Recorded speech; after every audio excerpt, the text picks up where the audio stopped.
Ladies and gentlemen, can I please have your attention? I've just been handed an urgent and horrifying news story.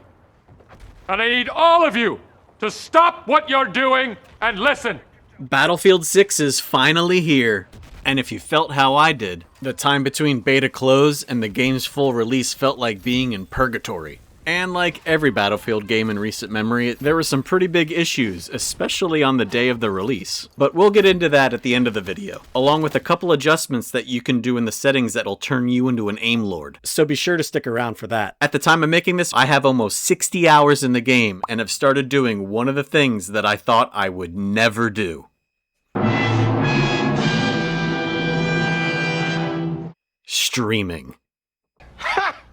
Gay! And let's just say things didn't go exactly as planned.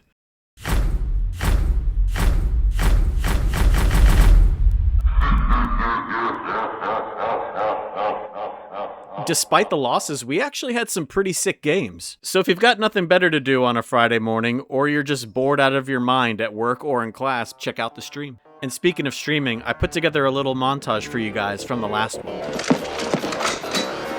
It's showtime.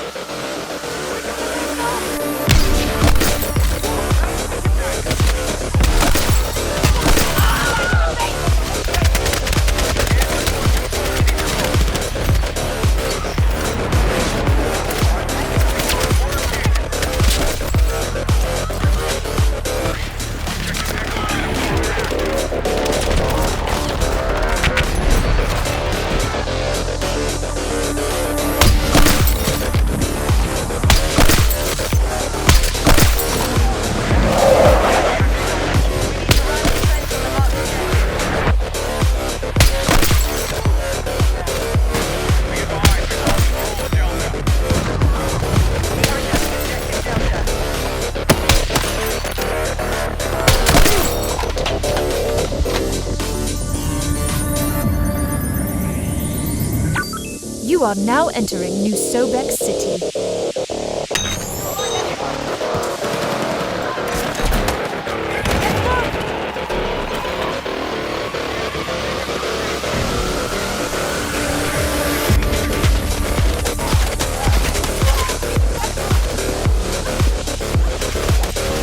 How does he not see me?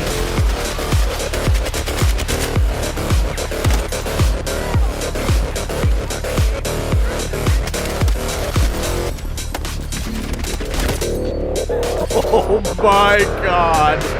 Let's go!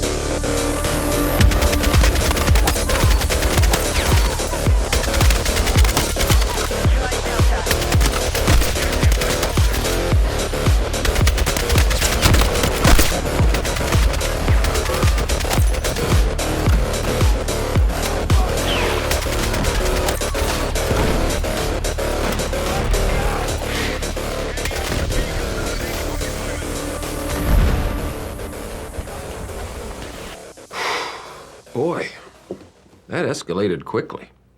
I've been having a great time with the game, but despite the clips that you just saw, on the day of release, if you had bought the game on your EA account, you couldn't even access the game. That said, EA did try to make amends, as you could see from the graphic on the screen. But if you're sitting there thinking, hey, Mecca, I bought the game on my EA account and I didn't have access to it, but I didn't get any of these perks that they're talking about here. You actually have to physically claim them. All you gotta do is come up here, click on the connect button, and go to your inbox. And under game messages, click on game messages, and your rewards will be in here if you have any. And in order to use them in the game, go to multiplayer, and come up here to XP boost, and then you can select them from right here. Let's get to the aim sensitivity settings. I'm going to give you guys a really quick and dirty guide on how to improve and stabilize your aim. So first step is to come down to your search bar, your Windows search, and search for Control Panel. Go into your Control Panel and go to Hardware and Sound. Then go up to Mouse under Devices and Printers.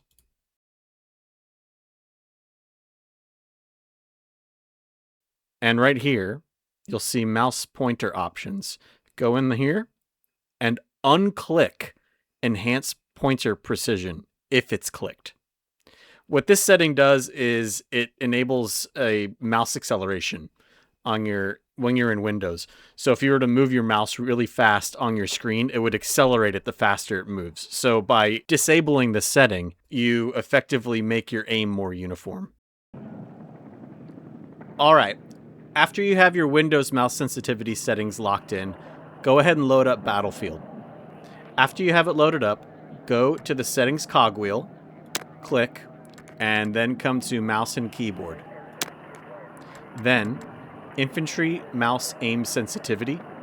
And you'll see over here on the right, you'll have mouse movement distance for 360-degree rotation. Measuring your 360-degree rotation in your game is a great way to make all of your games feel relatively the same when it comes to mouse sensitivity. So, a long time ago, NVIDIA did a study, and they took pro players, amateurs, and people who don't play FPS games at all, and they put them in an FPS game, and they measured what sensitivity they're the most accurate at for a 360-degree rotation. And it came to 40 degrees is the top of the bell curve.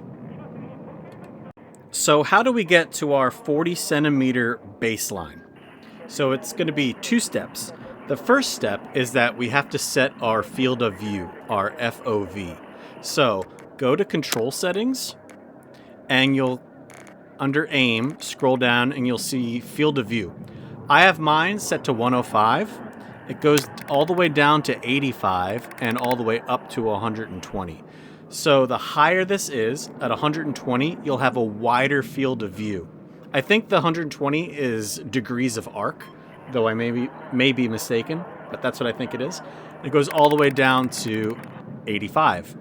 The difference between the two is at 85, the character models, the enemy characters, will appear larger to you. So you get the advantage of having a larger target to shoot at, but the disadvantage is that you'll have less peripheral vision. Now, the opposite is true at 120 FOV.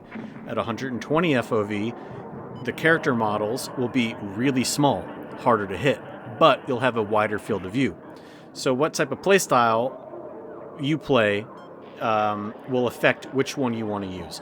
So, in general, people who play at a higher FOV tend to be more run and gun and do more fighting in buildings up close, that sort of gunplay. The people that like to play more further away, for example, snipers, should probably play at a lower FOV because the character model of the enemy will be larger on their screen and be easier for them to hit. Personally, I like 105. I was playing at 110 a little bit ago, and I've slowly moved it down to 105. I might experiment with 100, but for right now, I like 105. So to get our 40 centimeter baseline, the first thing we have to set is the FOV, and this comes down to personal preference. After you have your FOV set, the second thing we need to set is our mouse DPI. Most people play either at 800 or 1600. So what are those numbers? For example, a mouse DPI of 400 would mean that moving your mouse 1 inch on your screen would cover 400 pixels on that screen. At 1600 DPI, the same movement would cover 1600 pixels. So that's where they get those numbers from. Personally, I like 800. I find if you're playing at 1600 DPI, in order to get to your target of 40 centimeters, I need to bring the sensitivity down to 1, and there's not too much tweaking room that I can do. So I tend to leave it at 800. I find that I don't know I can't tell the difference between 800 and 1600. Maybe there's some edgelord, aim lords out there that can, but I can't. So after you have your FOV set and your DPI that you would like to play, you can adjust this infantry mouse aim sensitivity slider so that whatever your DPI that you're playing at equals, 40 centimeters. So if you're playing at 800 DPI, which I do, I have it set to 40 centimeters at 15.1. If you're playing at 1600, you would adjust it. And a little secret, you can, as long as this infantry mouse aim sensitivity is selected, you can use your left and right arrows to move the decimal points. After we have our infantry mouse aim sensitivity locked in, go ahead and make the vehicle mouse aim sensitivity the exact same number. This will give you uniformity between how you move your mouse as an infantry and when you're in a vehicle. It'll make it feel the same. And remember, this 40 centimeters is just the baseline. If you see in-game that when you go to aim at an enemy and you come up short, maybe you need to increase the sensitivity. If you're overshooting, maybe you need to decrease the sensitivity. The 40 centimeters is just the baseline, so from the 40, go to whatever makes you feel good. Last, go into control settings, scroll down to zoom transition sensitivity smoothing, and turn this off. Then go to the top to where it says uniform infantry aiming and turn this on. What this will do is that it will make your aiming uniform whether you're aiming down sights or whether you're moving around in the world. It'll make them both the same, and it won't have any acceleration in there. So once you have all those settings locked in, you're officially an aim lord. Thank you for watching, everybody, and I'll see you in the next one.